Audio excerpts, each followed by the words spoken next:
તો આ તરફ મહેસાણામાં વિદ્યાર્થીનીના આપઘાતને લઈને રોષ ભભૂકી ઉઠ્યો છે। 4 પ્રોફેસર અને 1 પ્રિન્સિપલ સામે ફરિયાદ નોંધાઈ છે। પ્રોફેસર પર આક્ષેપ બાદ કોલેજમાંથી કાઢી મુકાયા હતા। કોલેજ કેમ્પસ છોડતા પહેલા પ્રોફેસરે જાહેરમાં માફી પણ માંગી। સારા તબીબ બનાવવા પ્રેશર આપ્યું હોય તો હું દિલગીર છું। ભવિષ્યમાં તમને સારા તબીબ તરીકે જોઉં તેવી શુભેચ્છા। પ્રિન્સિપાલે પણ પોલીસ તપાસમાં સહકારની વાત કરી છે। જવાબદાર પ્રોફેસરોને બરતરફ કરાયા છે તેવું પ્રિન્સિપાલે કહ્યું છે।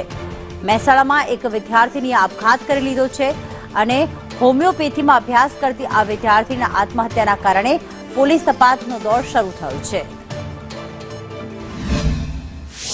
घटना होने के बाद जैसा लड़की को वहाँ लेके हॉस्पिटल में वहाँ का पूरा संस्कार करने में जब बच्चे वे मेरे पास आए तो बच्चों को बोला कि भाई तुम्हारी क्या समस्या है, उस समस्या मैं पूरी हल करूँगा। दूसरा, अगर कुछ गलती हो गई होगी तो मैं मेरे स्टाफ की तरफ से मैं माफ़ी मांगता हूँ आपसे, और आने वाले समय में ऐसी दुर्घटना न हो इसके लिए मैं पूरा अपना सहकार्य आपके साथ में रहेगा। और आपकी जो मांग थी कि डॉक्टर नूवाल को कॉलेज से निकाल दो, तो मैंने डॉक्टर नूवाल को रेस्टिकेट कर दिया है।